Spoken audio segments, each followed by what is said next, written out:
Assalamualaikum warahmatullahi wabarakatuh. Yang terhormat Ibu Dr. Endang Sribudi Herawati, SEMPD, dan teman-teman semuanya.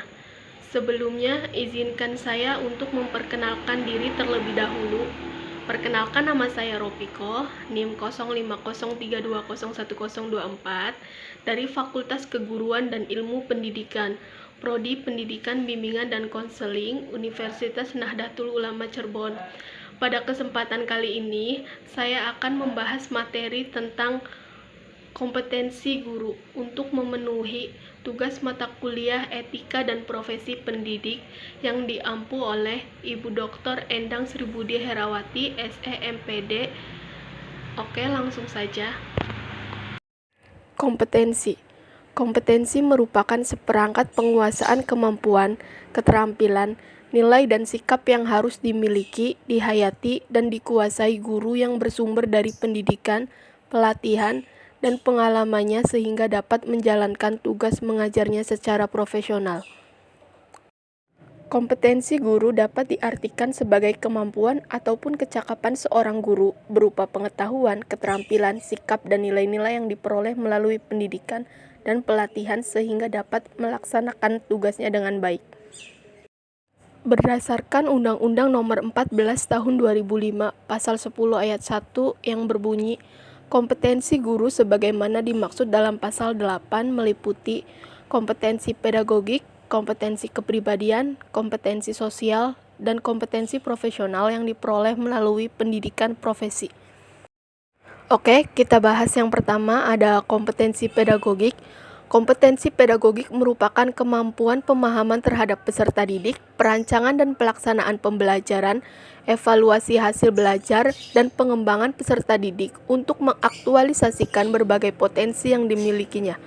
Indikator dari kompetensi pedagogik meliputi memahami peserta didik secara mendalam, merancang pembelajaran, melaksanakan pembelajaran yang kondusif, merancang dan melaksanakan evaluasi pembelajaran, serta mengembangkan peserta didik atau memfasilitasi peserta didik untuk mengembangkan potensi yang dimilikinya. Yang kedua, ada kompetensi kepribadian. Yang dimaksud dari kompetensi kepribadian yaitu kemampuan personal yang mencerminkan kepribadian yang mantap, stabil, dewasa, arif dan berwibawa, menjadi teladan bagi peserta didik, dan berakhlak mulia. Adapun indikator dari kompetensi kepribadian yaitu kepribadian yang mantap dan stabil meliputi bertindak sesuai norma sosial, berakhlak mulia dan dapat menjadi teladan, supel, sabar, disiplin, jujur, rendah hati, berwibawa, santun, empati, dan ikhlas. Selanjutnya ada kompetensi profesional.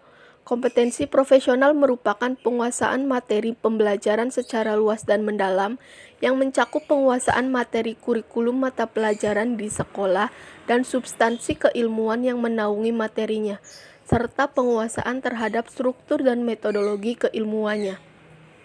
Indikator dari kompetensi profesional yaitu menguasai materi, struktur, konsep, dan pola pikir keilmuan yang mendukung, menguasai standar kompetensi dan kompetensi dasar mata pelajaran yang diampu, mengembangkan materi pelajaran, mengembangkan keprofesionalan secara berkelanjutan, serta dapat memanfaatkan TIK atau teknologi informasi dan komunikasi.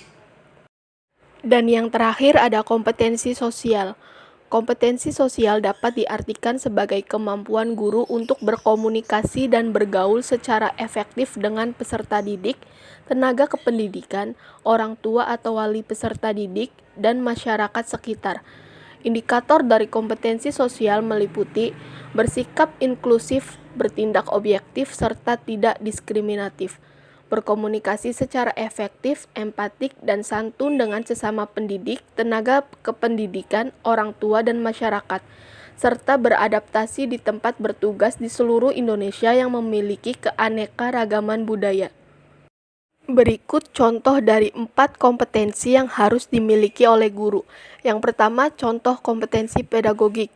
Misalnya, menguasai ilmu mengajar, mengenal siswa, pengembangan kurikulum, merancang pembelajaran, serta evaluasi proses dan hasil belajar. Selanjutnya, contoh dari kompetensi kepribadian, misalnya guru menjadi contoh dan teladan, membangkitkan motivasi belajar siswa, serta memberikan motivasi dari belakang. Guru juga harus mempunyai wibawa sehingga siswa segan terhadapnya. Contoh dari kompetensi profesional yaitu guru menciptakan suasana belajar yang dapat mendorong siswa untuk bertanya, mengamati, mengadakan eksperimen, serta menemukan fakta dan konsep yang tepat. Dan contoh dari kompetensi sosial misalnya terampil berkomunikasi dengan peserta didik, bersikap simpatik, pandai bergaul dengan sesama kawan sekerja dan mitra pendidikan. Mengapa guru harus memiliki kompetensi? Karena salah satu komponen di dalam sistem pendidikan yang membuat bagus mutu pendidikan adalah guru. Gurulah yang menjadi garda terdepan dalam meningkatkan mutu pendidikan. Karena itu, seorang guru harus memiliki kompetensi yang utuh. Dengan memiliki kompetensi yang dibutuhkan ketika mengajar, kinerja guru akan mulai terbantu. Hal ini akan membantu peserta didik mendapatkan berbagai macam kebutuhannya. Jadi, jika guru tidak memiliki kompetensi atau guru yang kurang profesional, maka hal tersebut mengakibatkan kurangnya kualitas pendidikan yang ada di sekolah tersebut. Hal ini juga berpengaruh pada hasil atau terhadap peserta didik. Guru akan sulit menerima perubahan jika kompetensinya rendah. Pendidikan akan semakin rumit ke depannya bila kualitas guru kita lemah. Maka, kompetensi guru harus segera ditingkatkan. Itulah salah satu titik penting mutu pendidikan di Indonesia. Hanya itu yang dapat saya sampaikan mengenai kompetensi guru. Kurang lebihnya mohon maaf dan semoga bermanfaat. Wassalamualaikum warahmatullahi wabarakatuh.